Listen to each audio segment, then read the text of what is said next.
Have you ever wondered why one piece of art can be worth millions while another, seemingly similar piece is hardly noticed? Welcome to the world of art criticism. This fascinating realm is not just about discerning the good from the bad or the noteworthy from the forgettable. It's a dynamic process that aids in understanding and appreciating art, a practice that traces its roots back to ancient Chinese principles and has evolved over time in response to social and political changes in Europe. Art criticism, in its essence, is a dance of 4 steps: describing, analyzing, interpreting, and evaluating a piece of artwork. Each step is a thread in the intricate tapestry of understanding art, allowing us to weave our own connections and derive personal interpretations. So, are you ready to delve deeper into the enigma that is art criticism? Strap in, as we're about to unpack the 4 steps that can transform your understanding of any artwork. The first step to art criticism is description, but what does that mean? Well, think of this step as your initial encounter with the artwork. Your task is to state what you see. This includes the obvious and the subtle details. Imagine you're describing the artwork to someone over a phone call. They can't see it, so you have to paint the picture with your words. Talk about the colors, the shapes, the lines, the textures. Describe the size of the work, the medium used, and the subject matter. Is it a sprawling landscape or a close-up portrait? Are the colors vibrant or muted? Are the lines sharp or blurred? But here's the catch.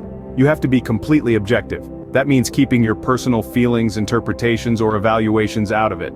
You're not saying whether you like it or not, or what you think it means. You're just stating the facts as they are, without any bias or judgment. Remember, in this step, it's about stating the facts, not your opinions. Having described the artwork, we move to the second step, analysis. In this stage, we dive deeper into the artwork, exploring the artist's use of visual elements. This is where we examine the colors, textures, and shapes, and how they work together to create a singular piece. It's much like deciphering a secret code. The artist has used these elements to convey certain messages or evoke specific emotions, and it's our job to decode this. For instance, why did the artist choose a vibrant red instead of a calming blue? Is there a reason for the rough texture in one area and a smooth one in another? And what about the shape? Is the dominance of angular forms intentional? These are the questions we ponder during the analysis step. Remember, there's no right or wrong answer here. Each painting speaks to its viewer differently, and your analysis is your personal interpretation of this creative language. Analysis is where we begin to understand the artist's language and their unique way of communicating.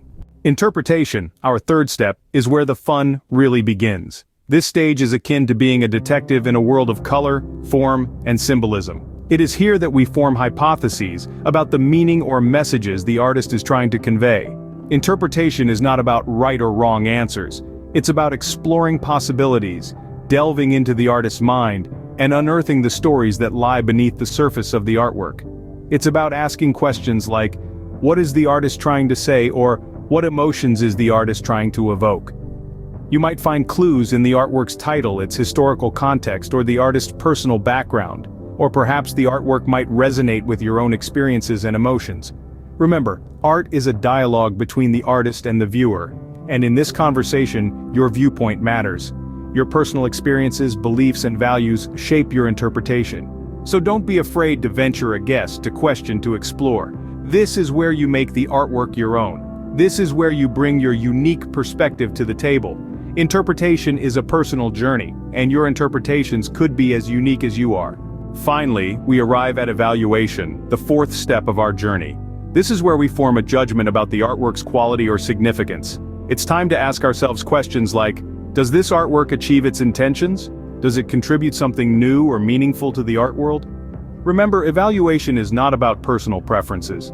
It's about understanding the artwork's impact and relevance in the broader context of art. So, let's engage with art not just as observers, but as informed critics. Evaluation is not about liking or disliking, it's about appreciating the artwork's contribution to the world of art.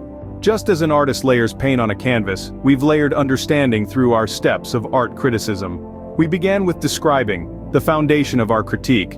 Next came analyzing, where we dug deeper into the artwork. Interpretation followed, letting us explore the possible meanings. Finally, we reached evaluation, forming an informed opinion. Remember, art criticism is not about passing judgment, but about understanding and appreciating art. Subscribe to our channel for more insights into the world of art. Until next time, keep exploring and keep learning.